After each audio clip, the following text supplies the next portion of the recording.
बिस्मिल्लाहिर्रहमानिर्रहीम।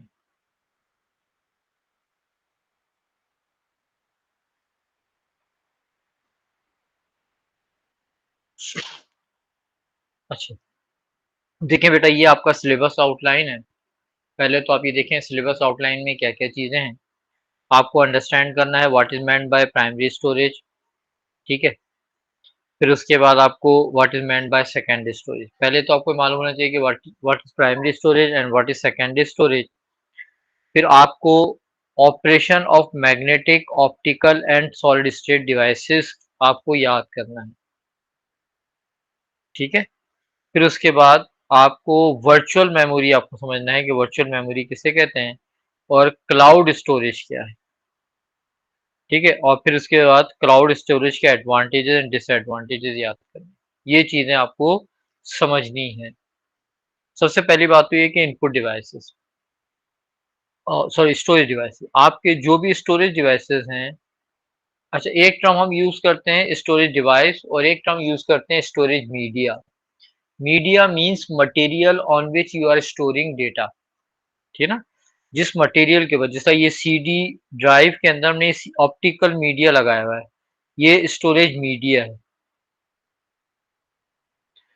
ठीक है? ये स्टोरेज मीडिया हम सीडी ड्राइव में लगाते हैं तो इसको हम कहते हैं storage device. Media means material, device means machine. Material on which we store data is storage media. Machine which is used to store data, read data on media is known as storage device. ठीक है, ये आपको समझना है। जिस तरह ये आपके पास कार्ड रीडर है, तो कार्ड रीडर को हम कहेंगे स्टोरेज डिवाइस है और मैग्नेटिक कार्ड को हम स्टोरेज मीडिया बोलेंगे,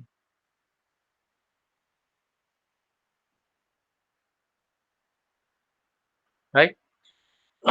इनको हम क्या कहेंगे, स्टोरेज मीडिया। अच्छा, तो अब हमारे पास जो स्टोरेज मीडिया है, इसको हम या स्टोरेज डिवाइसेस को हम दो ग्रुप में डिवाइड करते हैं। हम कहते हैं कि हमारे पास कुछ स्टोरेज डिवाइसेस ऐसे हैं जो directly accessible by processor. Processor उनके डेटा को डायरेक्टली पढ़ सकता है। प्रोसेसर को माइक्रो प्रोसेसर भी बोलते हैं, सीपीयू भी बोलते हैं, तीनों एक ही चीज के नाम हैं। तो ऐसे स्टोरेज डिवाइसेस जिनके डेटा को आपका प्रोसेसर डायरेक्टली पढ़ सकता है, उसको हम कहते हैं प्राइमरी स्टोरेज,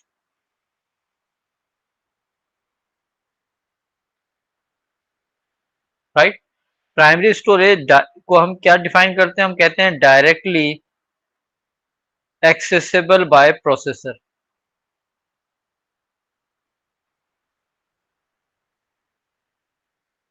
इसके दो कंपोनेंट होते हैं, दो टाइप होती है, एक को हम कहते हैं रैम और एक को हम कहते हैं ROM. RAM and random access memory है, ये वोलेटाइल होती है, इसमें डेटा उस वक्त तक रहता है जब तक कि पावर ऑफ ना हो। और ये जो है, इसके अंदर वो डेटा एंड प्रोग्राम स्टोर करते हैं जिनको अभी आपका प्रोग्राम करंटली जिसको पढ़ना है प्रोग्राम को, ठीक है? रोम हम कहते हैं कि ये नॉन वोलेटाइल है, आप पावर ऑफ कर दोगे दोबारा ऑन करोगे तो रोम का कंटेंट इरेज नहीं होगा, ठीक है ना? ये इसके अंदर आप बायोस स्टोर करते हो। बायोस क्या है, स्टार्टअप रूटीन है। स्टार्टअप रूटीन क्या है कि जब कंप्यूटर को बूट करते हो, बूट का मतलब होता है स्टार्ट करना।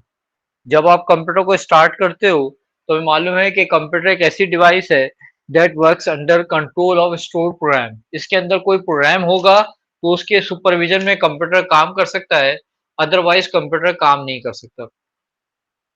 यही रीजन है कि आप कंप्यूटर के अंदर कोई ना कोई ऑपरेटिंग सिस्टम इंस्टॉल करके रखते हो कि अगर कंप्यूटर में ऑपरेटिंग सिस्टम नहीं होगा तो आपका कंप्यूटर काम नहीं करेगा। कंप्यूटर को काम करने के लिए कोई स्टोरेज चाहिए होती है जहां पे डेटा स्टोर किया हो। अब हमने कंप्यूटर को पावर ऑन की है, जब पावर ऑन की है तो रैम के अंदर जो कंटेंट है वो इरेज हो गया होगा। हमने कहा था रैम क्या है, वोलेटाइल है, ये डेटा को कब तक रखता है, जब तक कि पावर ऑन रहती है। जैसे ही पावर ऑफ हो जाती है सारा डेटा इरेज हो जाता है। अब कंप्यूटर को मैंने स्टार्ट किया है तो इसका मतलब है कि रोम में तो कुछ भी नहीं, रैम में तो कुछ भी नहीं है। तो अब कंप्यूटर को काम करने के लिए कुछ इंस्ट्रक्शंस चाहिए, तो वो इंस्ट्रक्शंस बेसिकली हम क्या करते हैं कि जब आप स्टार्ट करते हैं कंप्यूटर को पावर ऑन करते हैं तो उस वक्त आपकी रोम काम करना शुरू करती है। रोम के अंदर एक प्रोग्राम होता है जिसको हम कहते हैं स्टार्टअप रूटीन। ये कंप्यूटर को स्टार्ट होने में मदद देती है। स्टार्टअप रूटीन, रूटीन हमेशा कहते हैं प्रोग्राम को, इन रोम। ये क्या होती है भी, startup routine starts working.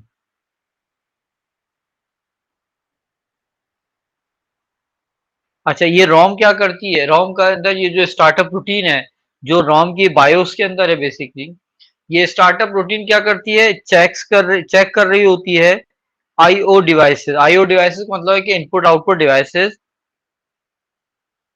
Memory and storage. सबसे पहला काम ये होता है कि आपका जो स्टार्टअप रूटीन है, जिसको बायोस कहते हैं, जो आपकी रोम के अंदर है, ये सबसे पहले चेक करती है कि कीबोर्ड मौजूद है नहीं है, मॉनिटर है या नहीं है। अगर आप डेस्कटॉप पर काम कर रहे हो और पावर को ऑन करोगे तो आप देखोगे कीबोर्ड की लाइट एक दफा ब्लिंक करती है, मॉनिटर की जो एलईडी है वो उसका कलर चेंज हो जाता है, ठीक है ना। प्रिंटर अगर लगा हुआ है तो वो एक जर्क लेता है। तो बेसिकली आपका बायोस क्या कर रही है, बायोस चेक कर रही है कि ये डिवाइसेस कंप्यूटर के अंदर अटैच हैं या नहीं है। फिर बायोस सर्च करती है operating system, searches for operating system,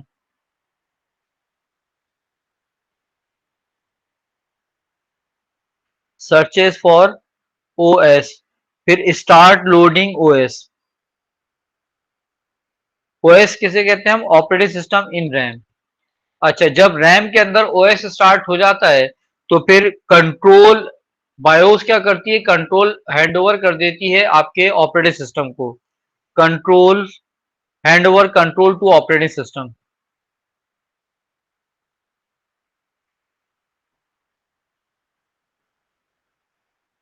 देखिए बेटा, आपसे एग्जाम में क्वेश्चन आ सकता है कि जब कंप्यूटर को आपने बूट किया तो क्या स्टेप्स परफॉर्म होते हैं।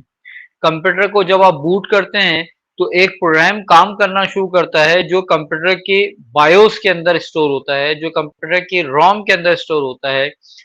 ये रोम क्या चीज है, रोम एक स्टोरेज डिवाइस है inside a computer that is non volatile. अगर आपके कंप्यूटर की पावर ऑफ भी हो जाएगी तो भी इसके अंदर जो डेटा है वो इरेज नहीं होगा, ये परमानेंट है। आपके मोबाइल के अंदर जो फैक्ट्री सेटिंग्स हैं, आपकी जो भी टॉयज आप परचेज करते हो इलेक्ट्रॉनिक, या जो भी इलेक्ट्रॉनिक गैजेट्स आप यूज करते हो या मशीनरी यूज करते हो घरों में, उन सब के अंदर कोई फैक्ट्री सेटिंग होती है।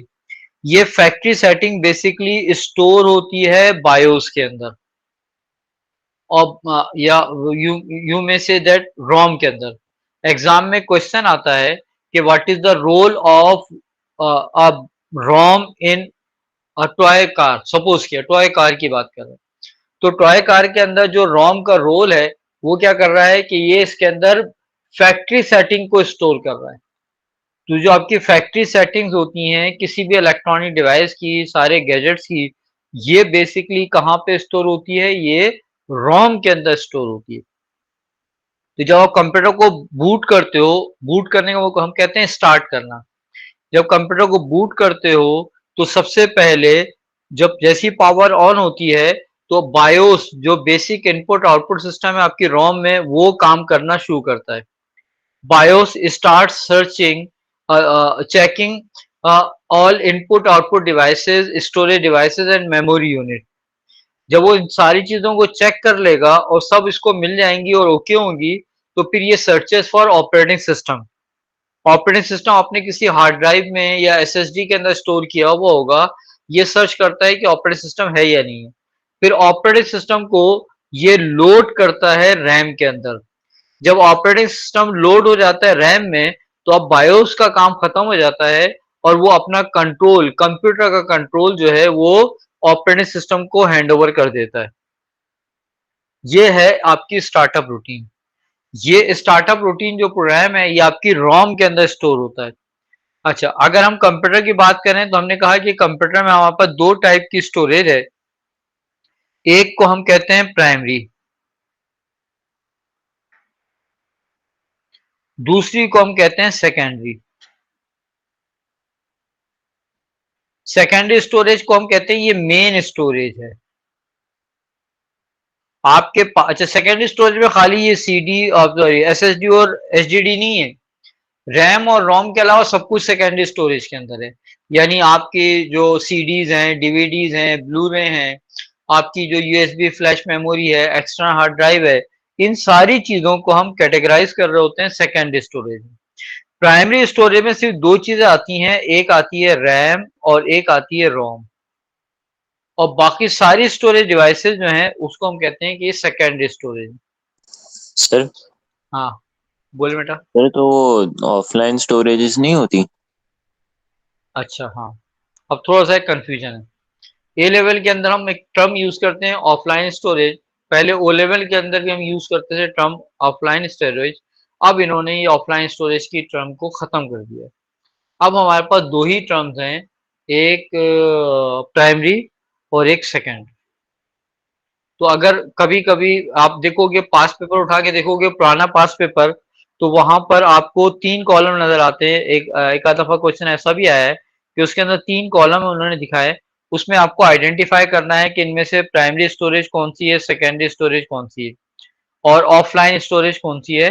तो अब ये कॉलम खत्म हो गया है।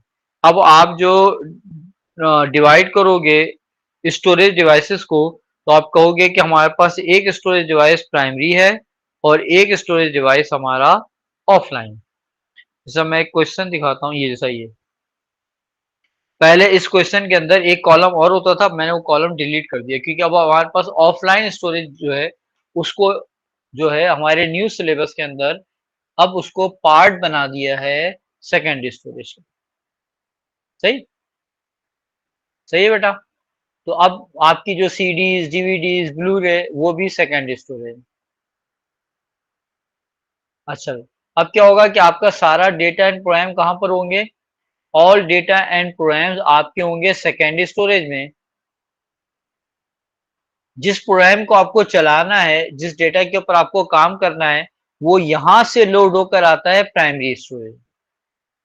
फिर प्राइमरी स्टोरेज के डेटा को आपका सीपीयू पढ़ता है, उसको एग्जीक्यूट कर रहा होता है और उसके रिजल्ट को प्राइमरी स्टोरेज में रखता है। तो यहां से जब यहां आएगा तो इसको हम कहेंगे फैच करना। फिर सीपीयू उसको डिकोड करेगा, फिर उसको वो एग्जीक्यूट करेगा। जब वो एग्जीक्यूट कर लेगा तो जो इसका रिजल्ट आएगा वो प्राइमरी स्टोरेज के अंदर स्टोर होगा, और जब आप सेव करोगे परमानेंटली तो सेकेंडरी स्टोरेज के अंदर वो सेव हो जाएगा। ठीक है भाई। तो हमारे पास जो स्टोरेज है इसको हमने कहा कि प्राइमरी स्टोरेज है, that is directly accessible by processor, और सेकेंडरी स्टोरेज। सेकेंडरी स्टोरेज के अंदर मेन, ये इसको हम कहते हैं कि मेन स्टोरेज है। All data and programs are stored in secondary storage, या। और सेकेंडरी स्टोरेज के अंदर जो कंपोनेंट हम रखते हैं वो है आपका HDD, SSD, hard disk drive, SSD, CDs, DVDs, blue रे, राइट, और external hard drive, USB flash memory. ये आपके सेकेंडरी स्टोरेज का पार्ट है। ठीक है बेटा, तो ये आपके पास सेकेंडरी स्टोरेज आ गया। सेकेंडरी स्टोरेज के अंदर इन चीजों को हम करते हैं। प्राइमरी स्टोरेज में आपका रैम एंड रोम है, इनके डिफरेंसेस आपके पास बहुत ज्यादा कॉमन है एग्जाम में आने। ठीक है, तो हम ये कहते हैं कि प्राइमरी स्टोरेज जो है ये इसके अंदर क्या स्टोर करते हैं हम? पार्ट ऑफ ऑपरेटिंग सिस्टम और currently in use data and program. RAM के अंदर, रोम के अंदर हम क्या स्टोर कर रहे होते हैं? स्टार्टअप रूटीन या डिफरेंट डिवाइसेस की फैक्ट्री सेटिंग्स।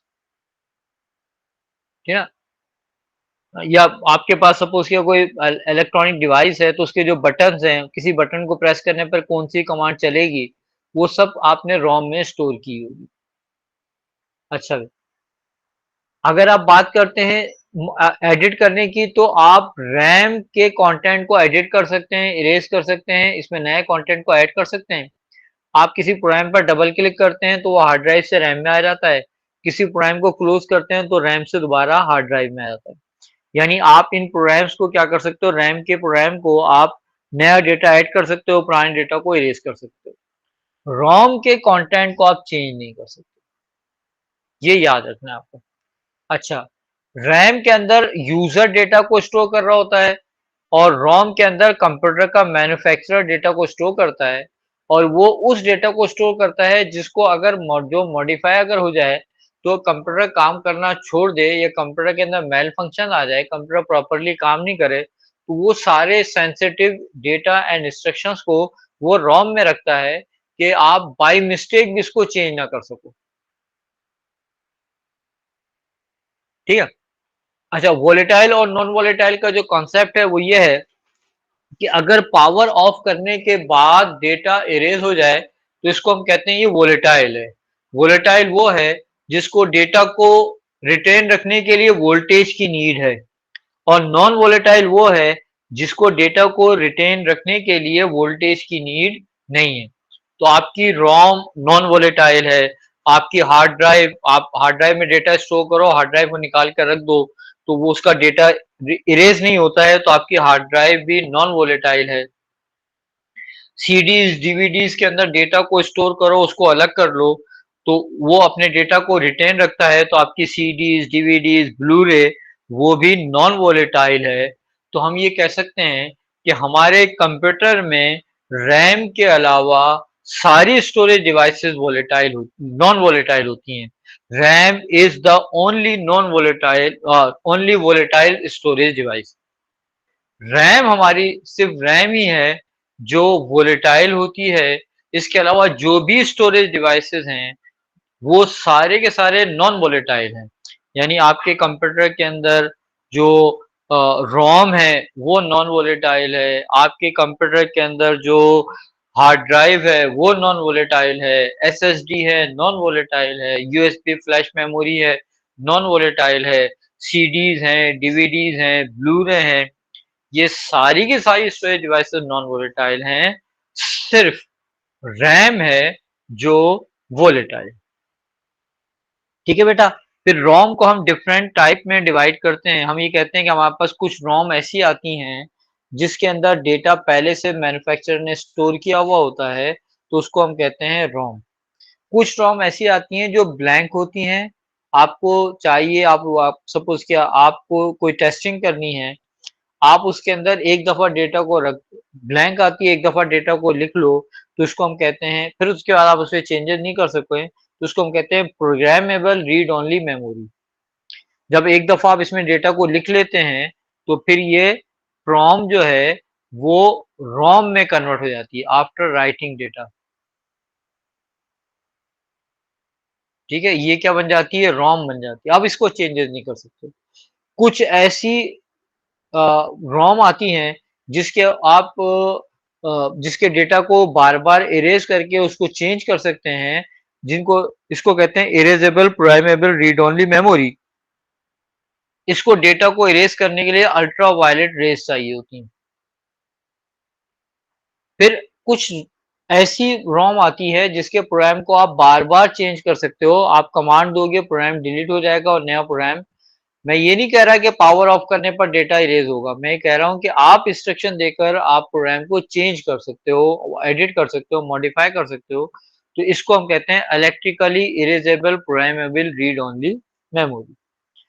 ये हमारे पास रोम की डिफरेंट टाइप है। फिर उसके बाद हमारे पास रैम आता है। रैम हम कहते हैं कि रैंडम एक्सेस मेमोरी है। इसके डेटा एंड प्रोग्राम को आप क्या कर सकते हैं, चेंज कर सकते हैं।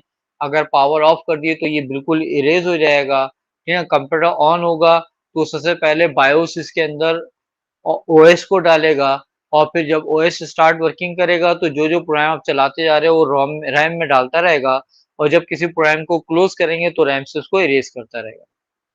रैम को हम दो पार्ट में डिवाइड करते हैं। एक हम ये कहते हैं कि रैम के अंदर हमारे पास जो है वो है स्टैटिक रैम और एक रैम को हम कहते हैं कि ये डायनेमिक रैम। अब आपको ये समझना है कि what is meant by static और what is meant by dynamic RAM. ये कॉन्सेप्ट आपको समझना है। ये हमारे पास दो टाइप की रैम, एक को हम कहते हैं स्टैटिक रैम और एक को हम कहते हैं डायनेमिक रैम। जो डायनेमिक रैम हम यूज करते हैं, हम जो रैम यूज करते हैं अपने डिवाइसेस के अंदर, उसको हम कहते हैं dynamic RAM. In dynamic RAM के अंदर डेटा को स्टोर करने के लिए हम कैपेसिटर यूज कर रहे होते हैं। ठीक है ना। हम डेटा को कैपेसिटर के अंदर स्टोर करते हैं, जिस तरह आपके मोबाइल के अंदर बैटरी सेल होता है, वो कैपेसिटर को यूज़ करते हुए बनाते हैं। अच्छा, आपके मोबाइल के अंदर आपने क्या किया हुआ है, डे चार्ज कर दिया मोबाइल को, हाँ, और फिर उसके बाद आप उसको मोबाइल को छोड़ दें, आप यूज़ नहीं करें, तो ऐसा नहीं होगा कि उसके चार्ज हमेशा 100% ही रहेगा। ग्रेजुअली उसका चार्ज क्या होता रहेगा, लीक होता रहेगा। ट्रांजिस्टर्स की का ये फीचर है कि इसके अंदर जो भी आप चार्ज स्टोर करते हो, वो क्या होता है, आहिस्ता आहिस्ता लीक आउट हो जाता है। तो जो डायनेमिक रैम है, ये ट्रांजिस्टर से बनी होती है। जब ट्रांजिस्टर कैपेसिटर से बनी होती है, तो जब इसमें ट्रांजिस्टर और कैपेसिटर्स हैं, तो कैपेसिटर होने का मतलब ये हुआ है कि इसके अंदर जो भी आपने डेटा को स्टोर किया हुआ है, वो ग्रेजुअली क्या होगा, थोड़ी देर के आहिस्ता आहिस्ता क्या हो जाएगा, इरेज हो जाएगा। तो आपको इसके अंदर जो भी डेटा है, बार बार रिफ्रेश करना पड़ेगा, बार बार आप इसको डेटा बार बार इसके अंदर आपको डालना पड़ेगा। तो डायनेमिक रैम को हम ये कहते हैं कि हमें बार बार रिफ्रेश करना पड़ता है। उसका डेटा ऐसा नहीं है कि आपने एक दफा स्टोर कर दिया, जब तक पावर ऑफ नहीं होगी वो डेटा उसके अंदर रहेगा। वो डेटा क्या होता रहेगा, आहिस्ता आहिस्ता लीक आउट होता रहेगा और आपको बार बार उसको रिफ्रेश करना पड़ेगा। On the other hand we have static RAM. Static RAM के अंदर जब आप एक दफा डेटा को रख दोगे, तो वो कभी भी इरेज नहीं होगा, ठीक है ना, जब तक कि आप कंप्यूटर की पावर को ऑफ नहीं कर देते हैं। तो ये हमारे पास दो टाइप की रैम है। एक स्टैटिक रैम है, जिसके अंदर हमने नैंड और नॉर गेट को हम यूज करते हैं, और एक डायनेमिक रैम है, जिसके अंदर हम ट्रांजिस्टर्स एंड कैपेसिटर्स को यूज करते हैं। ट्रांजिस्टर्स एंड कैपेसिटर्स जो हैं, वो क्या करते हैं, उसके अंदर जो डेटा होता है वो ग्रेजुअली इरेज हो जाता है। ठीक है बेटा, तो ये ट्रांजिस्टर और कैपेसिटर का data Aahista Aahista leak out हो जाता है। अच्छा, फिर उसके बाद हमारे पास एक टर्म हम यूज करते हैं, जिसको हम कहते हैं वर्चुअल मेमोरी। होता ये है कि हमारे पास जो रैम है, इसकी कैपेसिटी लिमिटेड होती है, मतलब 8 GB, 16 GB, 32 GB की रैम आती है। लेकिन हमारे जो प्रोग्राम्स हैं, उन प्रोग्राम को यूज करने के लिए हमें ज्यादा कैपेसिटी चाहिए होती है। जैसे ये हमारी सपोज क्या रैम है, अब मैं इसमें प्रोग्राम को लोड करता रहूंगा, जैसे जैसे प्रोग्राम में इसके अंदर डालता रहूंगा, वैसे वैसे ये क्या होती रहेगा, ऑक्यूपाई होती रहेगी। हमने बूट किया तो ये बिल्कुल एम्प्टी था। फिर क्या हुआ, जब इसे हमने बूट कर लिया तो इसके अंदर पार्ट ऑफ ऑपरेटिंग सिस्टम आ गया। एक प्रोग्राम को चलाया तो वो रैम में आ गया, एक और प्रोग्राम को चलाया तो वो रैम में आ गया। फिर मैंने एक प्रोग्राम को क्लोज कर दिया तो वापस क्या हो गया, ये प्रोग्राम इसके अंदर आ गया। ऐसा भी हो सकता है कि हम प्रोग्राम को बहुत ज्यादा प्रोग्राम को चलाएं तो आपकी रैम क्या हो जाए, फुल हो जाए, आपकी रैम में स्पेस नहीं हो। हाँ, तो कभी कभी ऐसा होता है कि आपकी रैम फुल हो जाती है, या आपको एक ऐसा प्रोग्राम चलाना है, जिस प्रोग्राम के लिए चलने के लिए आपको जो रैम की रिक्वायरमेंट है, उस उससे कम रैम आपके पास अवेलेबल है, और प्रोग्राम आपको, आपके प्रोग्राम को ज्यादा रैम चाहिए और आपके पास अवेलेबल, सपोज किया आपके कंप्यूटर के अंदर 16 GB ऑफ रैम है, और आप एक ऐसे गेम को खेलना चाह रहे हैं जिसमें आपको 20 GB चाहिए। तो अब क्या करेगा, आपका कंप्यूटर हार्ड ड्राइव के किसी पार्ट को, जो हार्ड ड्राइव है, हार्ड ड्राइव को हम ये सिलेंडर बना के भी रिप्रेजेंट करते हैं, हार्ड ड्राइव के किसी पार्ट को वो बोल देगा कि ये मेमोरी है, ये जो है हार्ड ड्राइव नहीं है, ये रैम है। अच्छा, ये रैम तो नहीं है, हार्ड ड्राइव है, लेकिन हम कह रहे हैं कि ये रैम है, तो हम ये कहते हैं कि basically this is virtual RAM. ये क्या है, एक वर्चुअल रैम हमने बना ली है।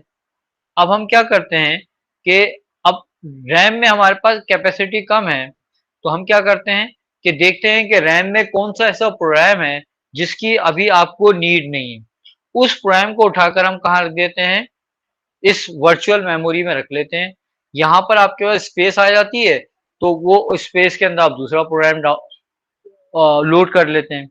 हाँ, फिर सपोज क्या, जो प्रोग्राम आपने रैम के अंदर रखा था, सॉरी हार्ड ड्राइव के वर्चुअल मेमोरी में रखा था, उसकी अब नीड है, तो वो क्या करेंगे आप, कि किसी दूसरे प्रोग्राम को आप यहाँ से लेकर आके यहाँ पे डाल देंगे वर्चुअल मेमोरी के अंदर, और वर्चुअल मेमोरी में जो आपने प्रोग्राम लोड किया हुआ था उसको यहाँ पे ले आएंगे। ठीक ना, तो अब बार बार आप क्या कर रहे होते हो कि आप डेटा और प्रोग्राम को रैम से वर्चुअल मेमोरी में लेकर आते हो, वर्चुअल मेमोरी से रैम में लेकर आते हो, स्वैपिंग कर रहे होते हो। तो अब आपके ऑपरेटिंग सिस्टम का एक और काम बढ़ जाता है, और वो काम क्या बढ़ जाता है कि वो डेटा को रैम देखता रहे कि कौन सा प्रोसेस यूज में है, कौन सा प्रोसेस यूज में नहीं है। जो प्रोसेस यूज में नहीं है उसको रैम से उठाकर वर्चुअल मेमोरी में रखेगा, और जिस रैम की आपको नीड है उसको वर्चुअल मेमोरी से उठाकर रैम में ले आएगा। तो बार बार आपका ऑपरेटिंग सिस्टम क्या कर रहा होता है, रैम से वर्चुअल मेमोरी और वर्चुअल मेमोरी से रैम के अंदर, ये आपको एरो बनाने होंगे। हाँ, अगर आपके पास आता है कि आप डायग्राम बनाएं वर्चुअल मेमोरी की, तो आप पहले एक रोम रैम बनाओगे, ये आपने बनाई है रैम।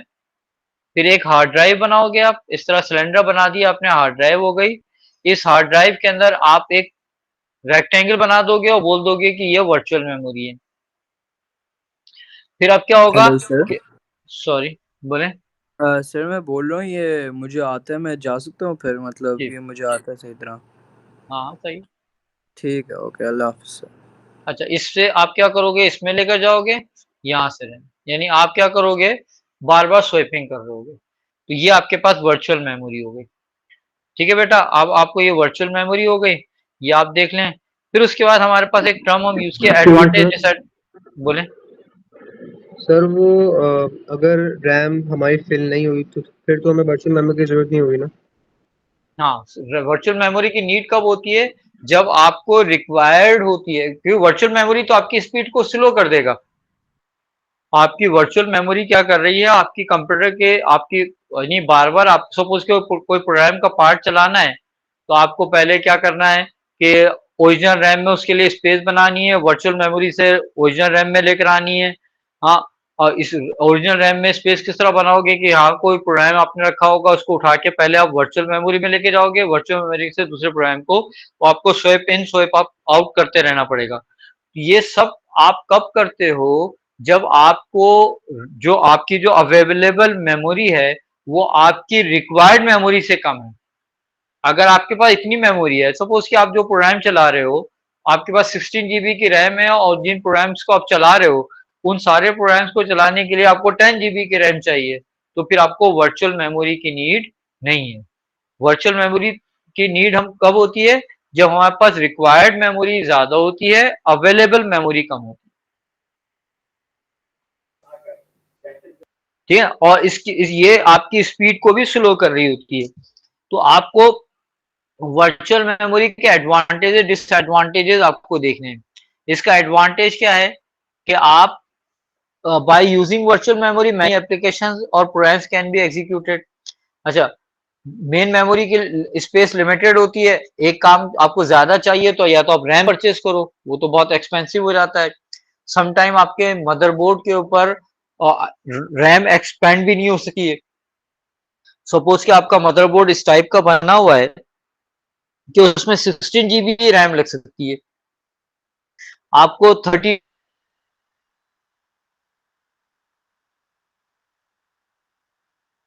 GB की रैम चाहिए, तो मदरबोर्ड में लगेगा ही नहीं, तो आपको पूरा सिस्टम ही चेंज करना पड़ेगा। तो वो एक एक्सपेंसिव सोल्यूशन हो गया ये। तो फिर हम वर्चुअल मेमोरी को यूज कर रहे होते हैं, ठीक है। User can run large program that have a size greater than the memory, the data which is common in memory can be shared between RAM and virtual memory. तो ये क्या होता है कि अच्छा, अब ये आपके बेनिफिट हैं, लेकिन इसके अंदर आपके पास ड्रॉबैक्स हैं। क्या ड्रॉबैक हैं कि ये आपको बार बार क्या करना है, स्वैप इन आउट करना है, तो आपकी जो आपके प्रोसेसर की जो वर्किंग है वो बढ़ जाती है। हाँ, उसके ऊपर जो वर्कलोड है वो सब बढ़ जाता है, ठीक है ना। तो उसकी जो एफिशिएंसी है वो कम हो जाती है। ठीक है, और दूसरा ये कि वर्चुअल मेमोरी की वो स्पीड नहीं है। आप अगर कोई गेम खेलना चाहते हो जिसके अंदर आपको 32 GB चाहिए और आपके पास 16 GB की रैम है, आप उस गेम को इंस्टॉल कर लोगे, वो चल जाएगा, वो वर्चुअल मेमोरी बनाकर चलता रहेगा, लेकिन उसकी वो एफिशिएंसी नहीं होगी जो उस वक्त होती है जब आपके पास 32 GB की रैम होती है। फिर उसके बाद हमारे पास सेकेंडरी स्टोरेज है। सेकेंडरी स्टोरेज के अंदर आपको इनकी वर्किंग याद करनी है। अब देखें, वर्किंग आपके सिलेबस आउटलाइन में भी दी हुई है, बड़ा सिंपल से वे के अंदर उन्होंने दिया है। इन्होंने क्या किया है कि मैग्नेटिक स्टोरेज, तीन टाइप के स्टोरेज हैं आपके। एक है मैग्नेटिक, या हार्ड ड्राइव हो गई आपकी, फ्लॉपी डिस्क हो गई। एक ऑप्टिकल सीडीज, डीवीडीज, ब्लू रे, और एक सॉलिड स्टेट आपकी जो यूएसबी फ्लैश मेमोरी है, या आपकी एसएसडी है, ये आपके पास है। ठीक है। अब हार्ड ड्राइव के अंदर आपको ये याद रखना है कि हार्ड ड्राइव के अंदर प्लेटर्स लगी हुई होती हैं। हाँ, मल्टीपल प्लेट्स होती हैं और हर प्लेट जो है वो मैग्नेटाइज्ड होती है। ये देखें, ये मल्टीपल प्लेट्स लगी हैं, 1 2 3, ये प्लेट्स लगी हैं। अच्छा, जितनी प्लेट्स होती हैं इनकी सरफेस मैग्नेटाइज्ड होती हैं। हाँ, फेरस ऑक्साइड से बनी हुई होती हैं। अच्छा, इन सरफेसेस को अगर हम देखें तो टाइनी मैग्नेटिक फील्ड इसके अंदर बनी हुई होती है। इन टाइनी मैग्नेटिक फील्ड के अंदर हमें मालूम है कि मैग्नेटिक फील्ड के अंदर साउथ पोल और नॉर्थ पोल होगा, है ना, ये दो पोल्स होंगे। तो इसके अंदर हम ये कहते हैं कि अगर NS लिखा हुआ है, यानी आपका जो मैग्नेटिक फील्ड है इसमें नॉर्थ पोल इस तरफ है, साउथ पोल इस तरफ है, तो हम ये कहेंगे कि ये 1 है। और अगर SN है तो इसको हम कहेंगे 0। ये हमने एक स्टैंडर्ड डिसाइड कर दिया, ठीक है ना। अब मुझे क्या करना है, इसके अंदर जो डेटा इसको इरेज करना है, तो इस डेटा को इरेज करने के लिए मैं क्या करूंगा कि जहां जहां NS था इसको मैं SN कर दूंगा। जहां जहां NS था इसको मैंने SN कर दिया, तो सारा का सारा डेटा मेरा क्या हो गया, इरेज हो गया। ये जो मैग्नेटिक फील्ड को चेंज करने के लिए जो मैं डिवाइस यूज करूंगा इसको हम कहेंगे राइट हेड। इसको हम क्या कहेंगे, ये क्या है भाई, राइट हेड। राइट हेड क्या करेगा, मैग्नेटिक फील्ड को चेंज करेगा। हमारे पास रीड हेड भी आते हैं। ये रीड हेड क्या करते हैं, ये देखते हैं, ये सेंस करते हैं कि मैग्नेटिक फील्ड कौन सी है, NS है या SN है। अगर NS है तो इसका मतलब कि यहाँ पे 1 लिखा हुआ है, और SN है तो इसका मतलब ये हुआ कि यहाँ पे 0 लिखा हुआ है। जैसा मुझे सपोज किया A लिखना है, A लिखने के लिए मैं क्या करूंगा, एक टाइनी मैग्नेटिक फील्ड मैंने बनाई, ठीक है। इसके अंदर बाय डिफॉल्ट क्या होगा, बाय डिफॉल्ट ये SN होगा। बाय डिफॉल्ट SN होने का मतलब क्या हुआ है कि यहाँ पे क्या लिखा हुआ है, 0 0 0 0, ठीक है। अब आपको इसके अंदर A स्टोर करना है। A का कोड क्या होता है, 0 1 0 0 0 0 1। अब कैसे स्टोर करेंगे, खाली ये वाली जो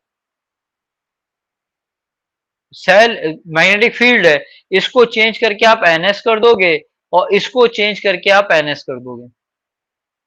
जब आपने इसको चेंज करके NS कर दिया, इसको चेंज करके NS कर दिया, तो इसका मतलब ये हुआ कि आपने क्या कर दिया, इसके अंदर A को स्टोर कर दिया। ये बन गया 0 1 0 0 0 1।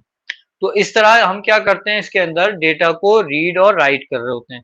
अब डेटा को रीड और राइट करने के लिए ये जो हमने रीड हेड और राइट हेड बनाया है, ये रीड हेड और राइट हेड क्या होता है, पूरी डिस्क के ऊपर रोटेट कर रहा होता है। तो पूरी डिस्क के ऊपर रोटेट करने के लिए इसको हम लगा देते हैं इस डिवाइस के ऊपर, जिसको हम कहते हैं हेड का आर्म है। और इसको मूव करने के लिए यहाँ पर मोटर लगी होती है।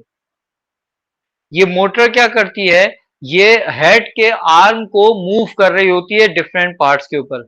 फिर उसके बाद यहाँ पे जो डिस्क हैं, ये सारी की सारी डिस्क रोटेट भी होती हैं। इनको रोटेट करने के लिए इसके अंदर मोटर लगी होती हैं। अच्छा, जो मोटर्स की अगर हम बात करते हैं, तो मोटर्स को काम करने के लिए 12 वोल्ट चाहिए होता है।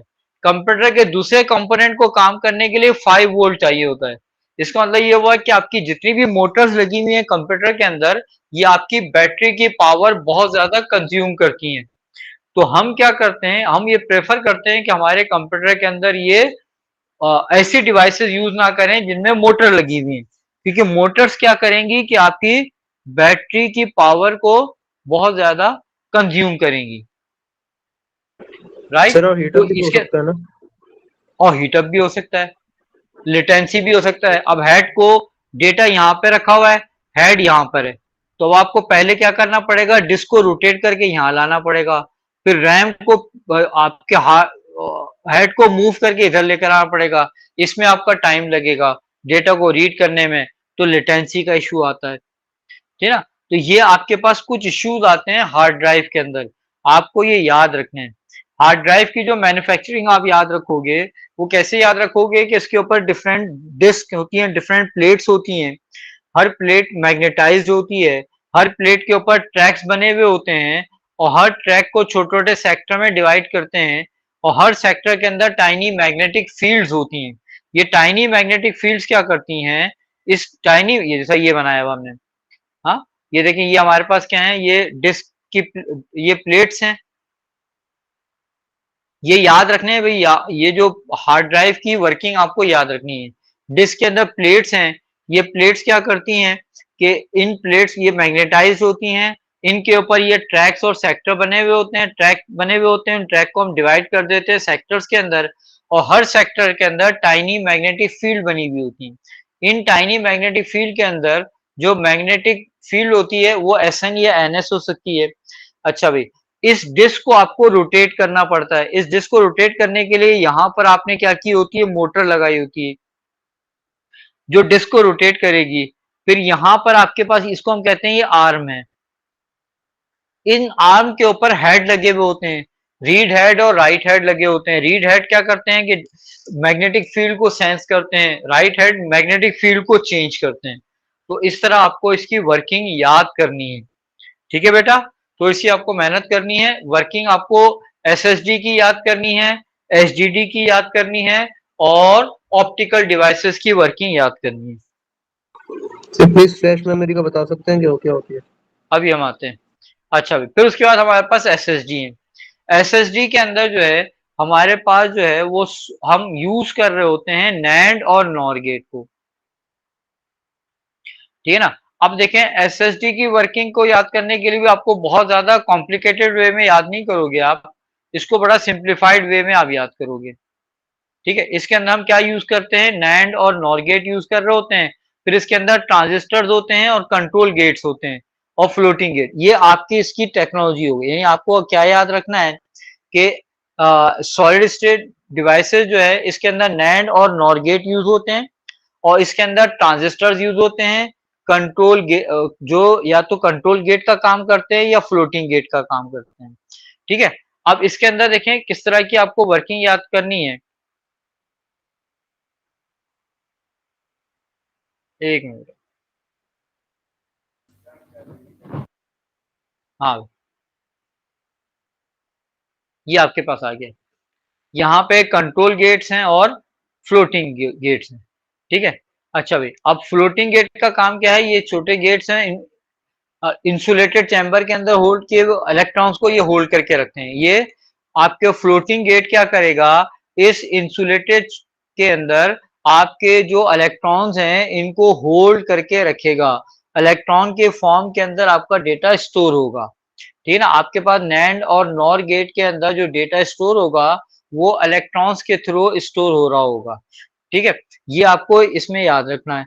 और कंट्रोल गेट को हम क्या कहते हैं कि ये क्या करते हैं, फ्लो ऑफ इलेक्ट्रॉन और को, देखो फ्लोटिंग गेट का काम क्या है कि ये इलेक्ट्रॉन्स को अपने पास होल्ड करके रखना, और कंट्रोल गेट का काम क्या है कि वो इलेक्ट्रॉन्स के फ्लो को कंट्रोल करना, और इस तरह ये क्या करते हैं, आपके डेटा को स्टोर करते हैं, ठीक है।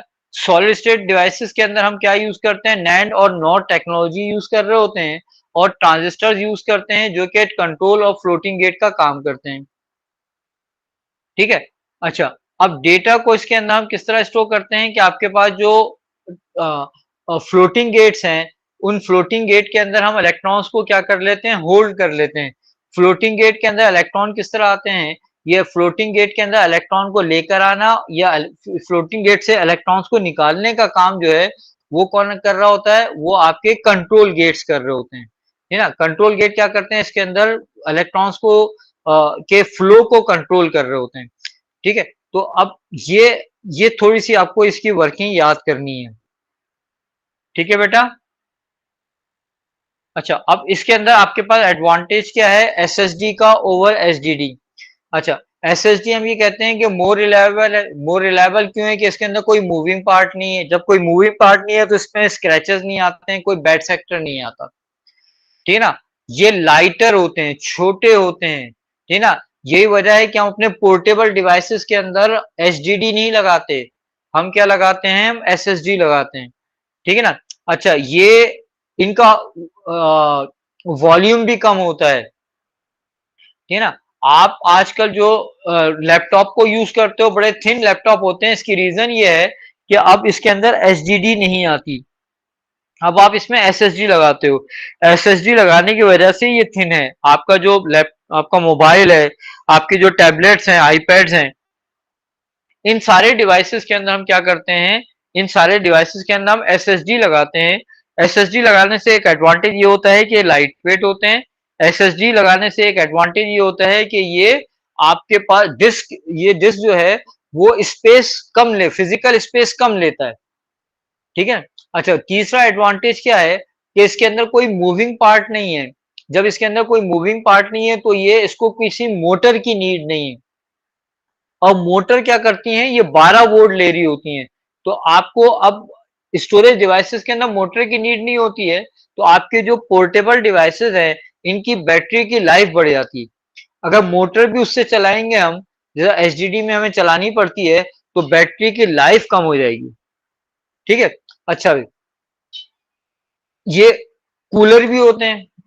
जब रोटेशन ही नहीं हो रही है, जब रोटेशन नहीं हो रही है तो इसके अंदर जो है वो ये हीटअप भी नहीं होंगे। ठीक है ना, ये हीटअप, इसमें लेटेंसी का इशू नहीं आता है।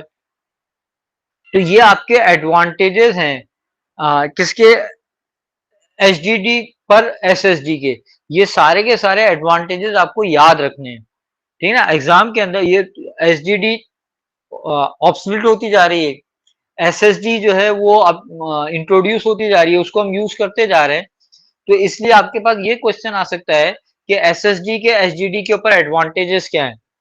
अच्छा, फिर ये भी क्वेश्चन आ सकता है कि जब एसएसडी इतनी अच्छी है तो हम अभी भी क्यों एचडीडी को यूज कर रहे हैं। तो अभी भी हम एचडीडी को इसलिए यूज कर रहे हैं कि अभी हमारे पास बहुत सारे डिवाइसेस ऐसे हैं जो सिर्फ एचडीडी को ही सपोर्ट करते हैं, वो एसएसडी को सपोर्ट नहीं करते हैं। तो अगर आपने उन सारे डिवाइसेस में एसएसडी लगानी है तो फिर आपको उन डिवाइसेस को चेंज ओवर करना पड़ेगा, और चेंज ओवर जो है ये एक्सपेंसिव होता है।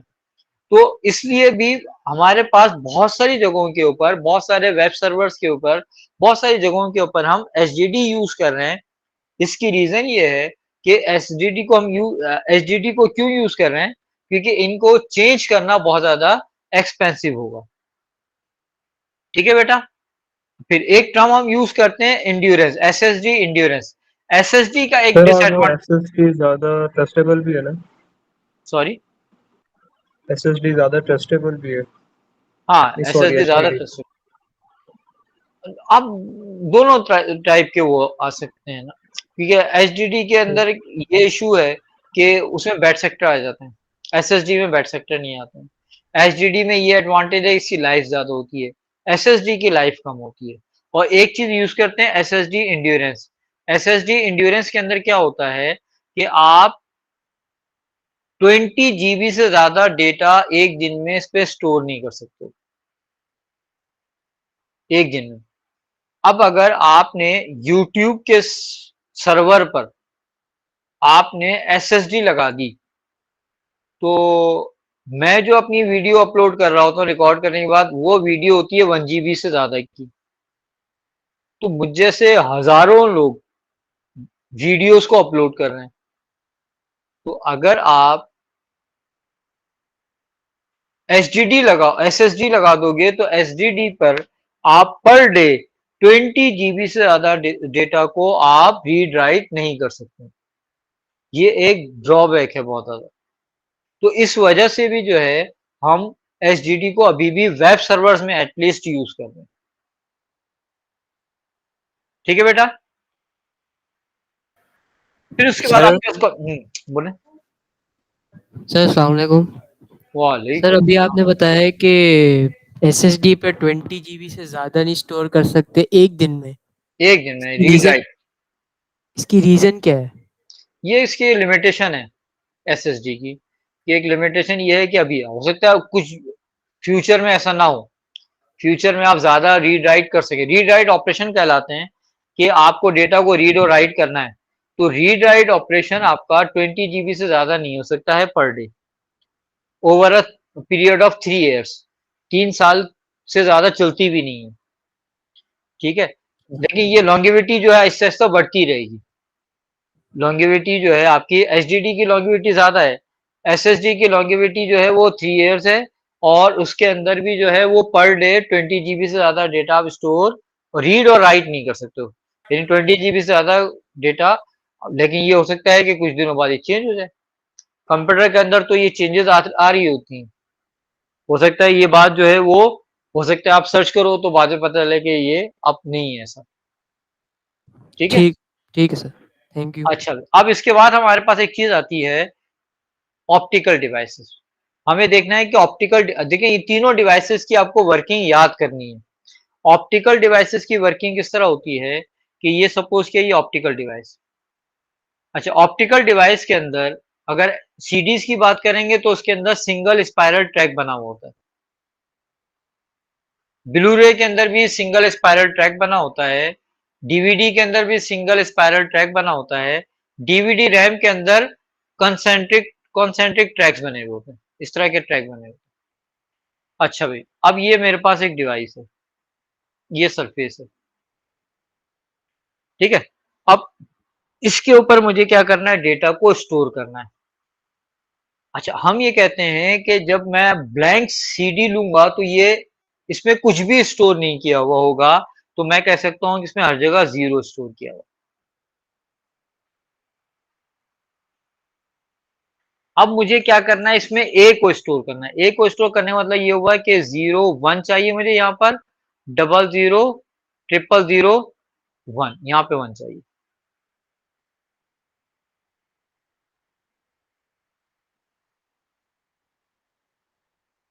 यहाँ मुझे 1 चाहिए, यहाँ मुझे 1 चाहिए।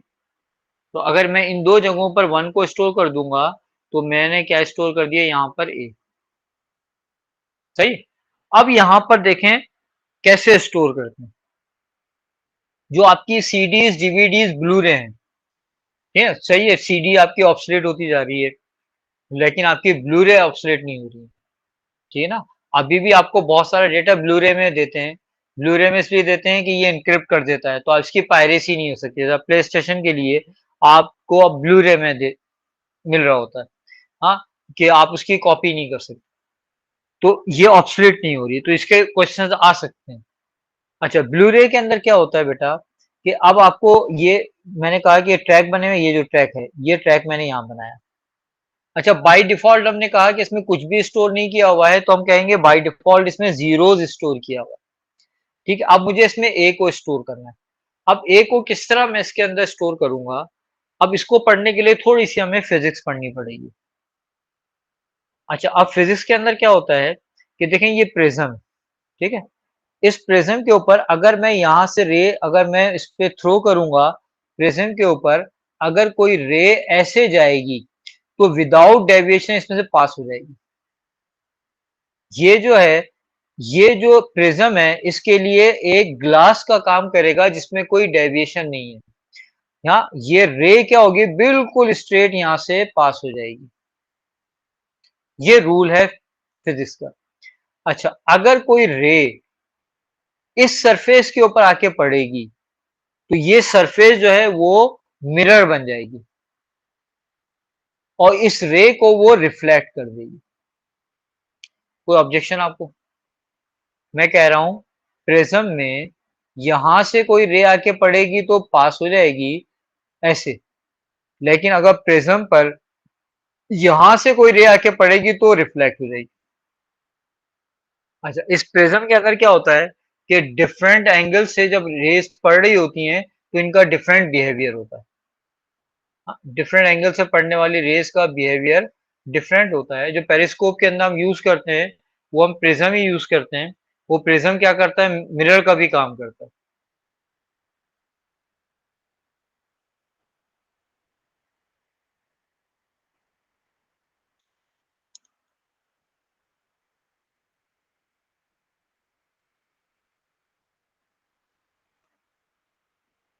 ये देखिए, इसने क्या कर दिया कि आप रे को जो है इसने डिस्पर्स कर दिया इसके डिफरेंट कलर्स के अंदर। ठीक है, तो प्रिज्म की नेचर ही है कि डिफरेंट एंगल से जब इस पर रे आके पड़ रही होती है तो डिफरेंट बिहेवियर होते हैं। इसका एक बिहेवियर ये है प्रिज्म का कि अगर कोई रे इस प्रिज्म के ऊपर, अगर ये प्रिज्म है मेरा, इस प्रिज्म के ऊपर कोई रे इस सरफेस से स्ट्राइक करेगी तो इसमें से सीधी गुजर जाएगी। ठीक है, अगर कोई रे इस सरफेस पे आके स्ट्राइक करेगी तो ये रिफ्लेक्ट हो जाएगी। इसको यूज करते हुए हम अपनी सीडी ड्राइव्स को बनाते हैं। क्या करते हैं हम कि हाई पावर लेजर बीम जो है हम इस पर थ्रो करते हैं, इस पॉइंट पर जहां पर हमें 1 लिखना था, तो ये वाली सरफेस क्या हो जाती है, ये बर्न हो जाती है। ये सरफेस आपकी क्या हो गई, बर्न हो गई। अब आपके पास सिचुएशन क्या आ गई कि अब आपकी सरफेस ये हो गई स्मूथ, ठीक है। ये आपके पास सरफेस हो गई। इस पार्ट को हमने क्या कर दिया है, ये बर्न कर दिया है, इस पार्ट को हमने बर्न कर दिया, ठीक है। अब हमने क्या किया है कि यहां पर एक प्रिज्म लगा दिया,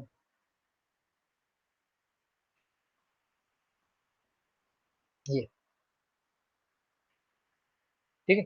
अब देखें, ये आपकी बर्न सरफेस है, ये आपकी बर्न सरफेस है और ये स्मूथ सरफेस है। हमने क्या किया, यहाँ पर हाई पावर लेजर बीम लगाई, ये इस लेजर बीम ने रे को थ्रो किया, रे जब इस प्रिज्म से टकराई तो जाके इस सरफेस पे चली गई। जब इस सरफेस से टकराई तो ये स्मूथ सरफेस थी, तो ये बाउंस बैक हुई, बाउंस बैक होकर आई, यहाँ से टकराई और उधर चली गई। और यहाँ पर हमने क्या कर दिया, एक सेंसर लगा दिया। अब इस सेंसर को अगर रे इस सेंसर तक पहुंच गई तो हमने कहा कि ये सरफेस हमारी क्या है, स्मूथ है। जब सरफेस स्मूथ थी तो हमने क्या कहा था कि ये क्या है भाई, यहाँ पे क्या लिखा हुआ है, स्मूथ सरफेस का मतलब ये कि यहाँ पर क्या लिखा हुआ है, अपने 0 लिखा हुआ है। अच्छा, अगर ये रे टकराती इस सरफेस पे तो ये सरफेस की, ये बर्न सरफेस है, तो रे बाउंस बैक नहीं होती, किसी दूसरी डायरेक्शन में चली जाती। जब रे किसी दूसरी डायरेक्शन में चली जाती तो इस सेंसर तक नहीं पहुंचती। सेंसर तक रे का ना पहुंचना ये साबित कर रहा है कि ये वाली सरफेस बर्न्ड है। और जब सरफेस बर्न होती है तो बेसिकली वहां पर आपने क्या लिखा होता है, 1। तो इस तरह क्या हो गया कि इसने आइडेंटिफाई कर लिया कि हमारे पास जो है कौन सी जगह, कौन सी सरफेस बर्न्ड है और कौन सी सरफेस बर्न नहीं है। अब होगा ये कि हम क्या करते हैं कि सेंसर लगा देते हैं, सोर्स लगा देते हैं, प्रिज्म लगाते हैं और अपनी सीडी को मूव करना शुरू करते हैं। हाँ, ये सीडी जो है ये मूव होती रहती है, रोटेट होती रहती है, रोटेट होकर इसमें जो सरफेस इसकी स्मूथ होती है उस पर रे स्ट्राइक करती है और स्ट्राइक करके बाउंस बैक होकर सेंसर तक पहुंच जाती है। तो वो समझ जाता है कि यहाँ पे 0 लिखा हुआ है, फिर दूसरा पार्ट आएगा, फिर तीसरा पार्ट आएगा, और अगर रे स्ट्राइक करके वापस नहीं आ रही है तो वो समझ जाएगा कि यहाँ पर क्या लिखा हुआ है, 1 लिखा हुआ है, और इस तरह डेटा को 0 और 1 के अंदर कन्वर्ट कर देगा। Are you getting it? मुश्किल है? देखो बेटा, बोले बोले। सर नहीं समझ आ गया थोड़ा सा। हाँ, इसको थोड़ा सा समझना है आपको। क्या होता है इसके अंदर, हमें डेटा को, आप किसी सीडी के अंदर डेटा को लिखेंगे तो उसके लिए हम लिटरली एक वर्ड यूज करते हैं, बर्निंग। बर्निंग के थ्रू हम बेसिकली क्या करते हैं, हाई पावर लेजर बीम के थ्रू इस सरफेस को हम बर्न करते हैं। जब सरफेस को बर्न करते हैं तो जो आपकी सरफेस है जो बर्न हो जाती है तो इसको हम कहते हैं ये पिट्स हैं, ठीक है ना। तो अब आपकी जो सरफेस है उसमें लैंड्स एंड पिट्स होते हैं, ठीक है। अब होता यह है कि जब आपकी सरफेस बिल्कुल स्मूथ होगी तो रे जब उस पर पड़ेगी तो बाउंस बैक हो जाएगी, बाउंस बैक होकर वो सेंसर तक पहुंचेगी। जब सेंसर तक पहुंची है, रे स्मूथ है ये सरफेस, तो रे इस पर आई, बाउंस बैक हुई और सेंसर तक पहुंची। सेंसर तक पहुंचना ये बता रहा है कि सरफेस स्मूथ है, यानी आपने इसमें कुछ भी नहीं लिखा है, यानी ये 0 है। और अगर आपने रे सेंड की है, ये बाउंस बैक नहीं हुई, तो अगर रे आपने सेंड की है बाउंस बैक नहीं हुई, तो इसका मतलब ये हुआ कि ये सरफेस जो है आपकी बर्न्ड है। बर्न्ड होने का मतलब ये हुआ कि यहाँ पर आपने कुछ लिखा हुआ है और जो लिखा हुआ है वो बेसिकली 1 है। तो इस तरह हम क्या करते हैं, 0 और 1 को आइडेंटिफाई करते हैं और इस तरह 0 और 1 को रीड करते हैं। हाई, इसके लिए आपको हाई पावर लेजर बीम चाहिए होती है, हाई पावर लेजर बीम जो है वो बहुत ज्यादा एनर्जी कंज्यूम करती है। अच्छा, दूसरे ये कि आपको इसमें मोटर चाहिए जो डिस्क को रोटेट करेगी, सीडी को रोटेट करेगी, और मोटर भी बहुत ज्यादा पावर कंज्यूम करती है। तो यही रीजन है कि अब आपको अपने लैपटॉप्स में सीडी ड्राइव नहीं मिलेगी, डीवीडी ड्राइव आपको नहीं मिलेगी। सीडी डीवीडी ड्राइव अब लैपटॉप में इसीलिए नहीं आ रही हैं क्योंकि ये क्या करती हैं, बहुत ज्यादा एनर्जी कंज्यूम करती हैं। ठीक है, तो इस वजह से हमारे पास सीडी और डीवीडी ड्राइव नहीं आती हैं, अब नहीं आती। ठीक है बेटा, इज इट क्लियर? सही है बच्चों? Yes sir. अच्छा, अब मैं कर ये रहा हूं कि ये इसके मैं आपको क्वेश्चन आंसर शेयर कर रहा हूं। अभी वो रह गया, क्लाउड कंप्यूटिंग रह गया, वो फिर मैं आपको नेक्स्ट क्लास में करवा दूंगा। और ये क्वेश्चन मैं आपको शेयर कर रहा हूँ, इसमें से देखें कितने क्वेश्चन आपके समझ में आते हैं, कितने नहीं आते हैं। तो फिर उसके बाद जो है मैं इसको कल की क्लास के अंदर हम इसको कर लेंगे। कल इंशाल्लाह इसी तरह 10:30 तक हमें क्लास में। ठीक है बेटा, ये मैं आपको, अच्छा ये मैंने वहाँ रखे हुए हैं अपनी